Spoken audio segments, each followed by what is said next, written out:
Respond with static. Let them think we're having difficulty, which wouldn't be far from the truth. Star Trek IV: The Voyage Home had been a massive hit, becoming the much hoped-for crossover film where nerds and non-nerds alike all embraced a feel-good adventure about whale-napping time travelers. Star Trek V would attempt to retain that light feel while trying for a more traditional Star Trek story. Let's see how that worked out.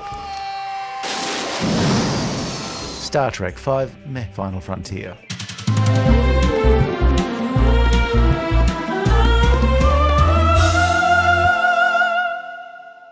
If you ask me, and you haven't, I think this is a terrible idea. On its 1986 release, Star Trek IV had minted money like no other Trek film before and was a critical success to boot. Audiences loved director Leonard Nimoy's upbeat tale of the Enterprise bridge crew wandering around in a daze in San Francisco in the mid-80s. So it was no surprise that Paramount Studios wanted another Star Trek film, this time for release in 1989.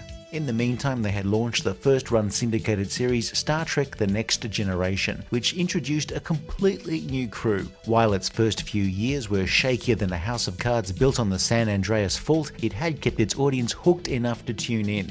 The question was, would cinema audiences return to see the borderline pensionable cast of the original series bubble around in a major motion picture?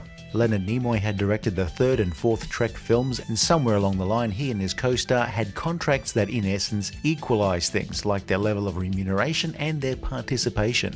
In order to get Shatner on board for Star Trek IV, in other words, squirting a Kirk, they'd have to let him direct any potential Star Trek V. I don't know, Mr. Shatner. Don't you have other guys around to do this?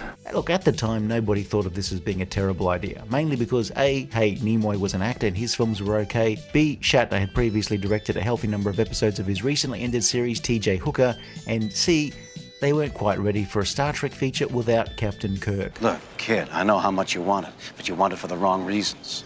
Executive producer of the movie since Wrath of Khan, Harve Bennett had wanted to move on, but agreed to work with Shatner on his vision, despite reservations about the concept. The Enterprise finds God. I do not think you realize the gravity of your situation. The pair worked with writer David Lowery to hammer out Shatner's original God-finding concept into something a little less on the nose. Hindsight is, look, it's hindsight. Without time machines and Terminators, there isn't much you can do about it now. And I am not advocating the research of AI-powered killing machines. I just want to make that very, very, very clear.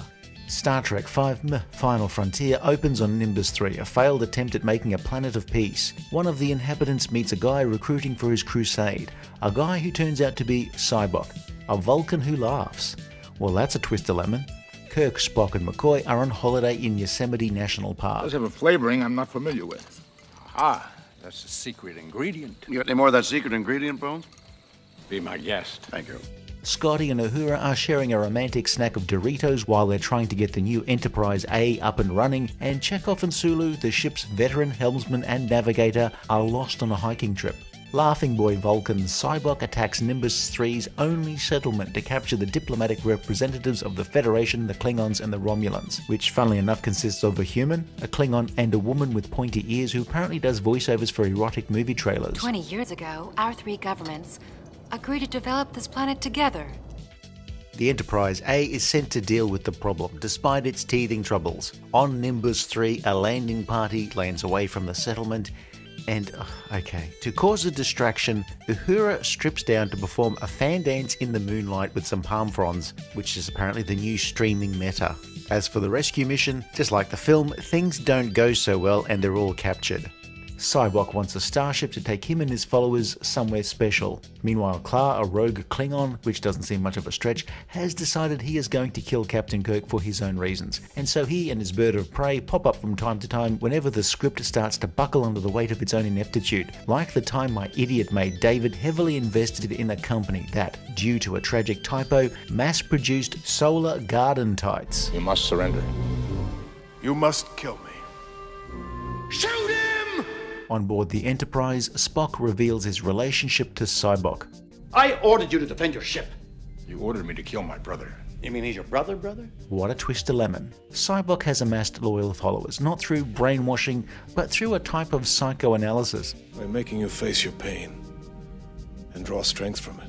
Off-screen, Sybok manages to convert Uhura, Chekhov and Sulu by making them face their biggest pain. We never actually see what their biggest pain is, but we can probably take a stab in the dark. Sybok shows McCoy his dying father, and Spock gets to see his father's disappointment of seeing his newborn son's package. So human. Kirk, because this is a film directed and co-written by Captain Kirk actor William Shatner, is the only character to hold out from Sybok's therapy sessions, so we never get to see Kirk's biggest source of pain. But again, we can take a guess. Sybok wants the ship to take him and his followers to a mythical place called Shakari, which he insists has all of the answers you could ever want. Basically, he wants to meet God. Your vision, given to me by God. On the planet Shakari, they initially find a big nothing burger with a large helping of pointless fries and a side serving of bugger-all rings. Then a giant head with a booming voice just turns up. Of course, Kirk is the first one to see through the supposed deity. What does God need with a starship? Oopsie, he's not God, just some creature with a 3-pack-a-day habit. What a twist of lemon. And then lots of flashing lights, Sybok tries to wrestle with the creature, and yes, well, everyone escapes. Of course, there's the Klingon fellow with a skullet to deal with. In the end, the trio go back to Yosemite to finish their vacation and have a sing-song round the fire.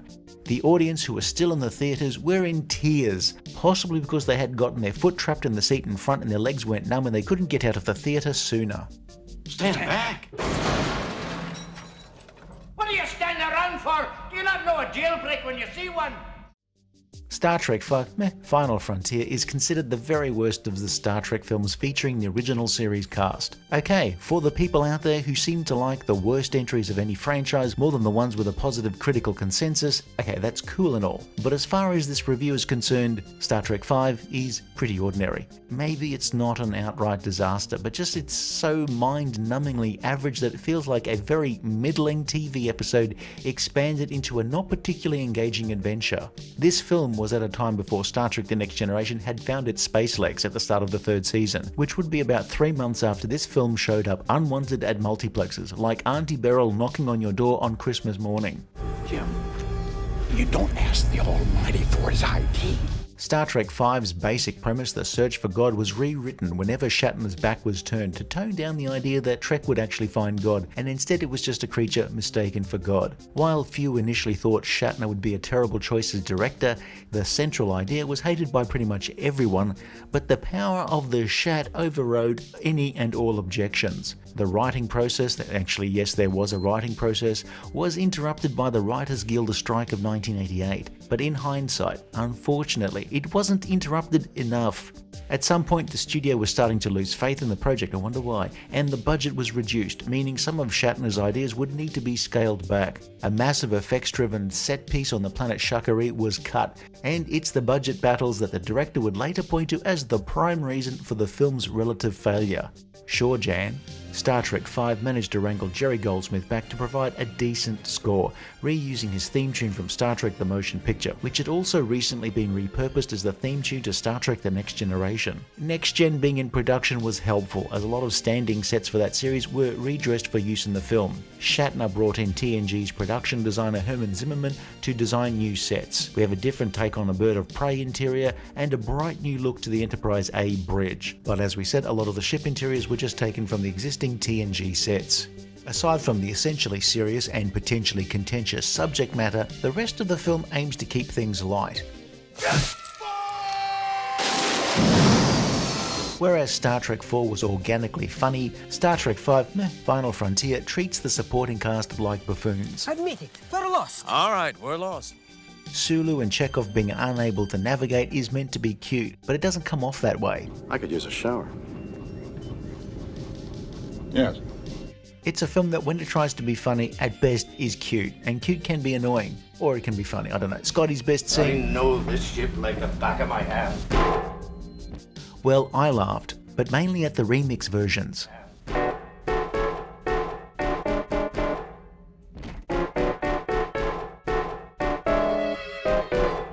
They set their phasers on stun, Captain. I don't like the looks of it. It's Scotty. Spock does seem rather sedate in this film. You must allow us to act. After directing the 2 previous films, Nimoy does not seem too well disposed to popping Spocks on anything. We'll be having a good time.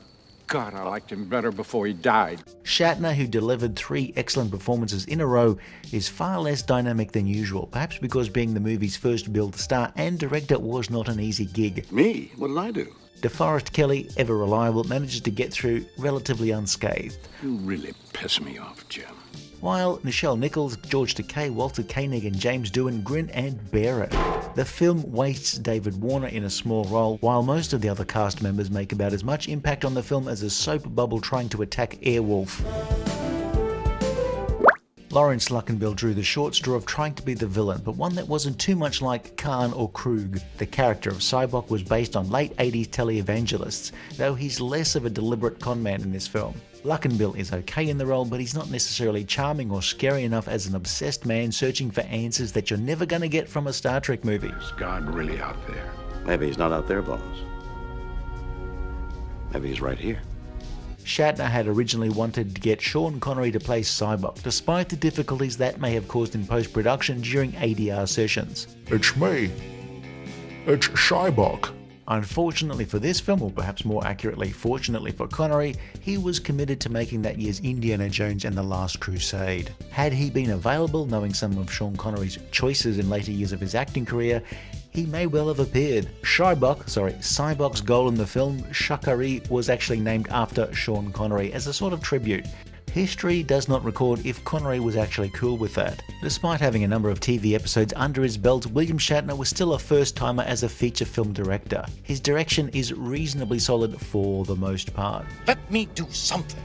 He tries a few flourishes from time to time, but there's little to complain about in that regard. ILM being either unavailable or at least outside the film's budget meant a new company provided effects that are sometimes decent, at least early on, sometimes just adequate, but often barely usable. The ending of the film, apparently something that only made moderate sense after intensive editing, is incredibly messy, and by this time the effects have given up all pretense of looking like the work of seasoned pros. As a television episode in '89, it would have been just okay, at least for the first 2 acts, but for a feature film released in the summer of heavy hitters, Final Frontier's effects are not really acceptable for a major motion picture, unless it's a major motion picture disappointment. Exhibit A. In the end, William Shatner, who was keen to push the envelope of what was possible with a Star Trek film, somehow managed to push the envelope backwards. Star Trek V Final Frontier's story would have been an okay episode of a television series, and in more than a few scenes does feel like a TV series episode. As a feature film, it falls flatter than Steve Austin's HL-10. It was released in June of 1989, a summer of sequels and popular franchises, where Final Frontier, a film with not particularly amazing reviews, did not do very well. Its worldwide box office take did not put the film into what you would call profit. It didn't review amazingly well on release, but its reputation has only worsened over time, attracting a notoriety of a sort. It doesn't totally shit the bed, but its main sins seem to be that it started with a terrible core idea and that just ended up with a cascading chocolate fountain of shit. It's a bit dull, can feel quite cheap in places, doesn't do anything interesting, and it's just not that much fun. I was in the category for a time in the 90s of trying to downplay its below average feel. At least it has some character scenes, but nothing you see here has ever been mentioned again in a live action Trek. Well, maybe just one thing. My half-brother, Sybok. The best way to describe both the movie and its runtime in the same phrase is amateur hour and 45 minutes. Star Trek V Final Frontier almost killed the franchise with the original crew, but 3 years later the original crew would reform for one last film. That's exactly what they'll be expecting us to do. And it's a good one. Let's get out of here. If you enjoyed this video, please like and subscribe, leave a comment below, or check out some of our other videos.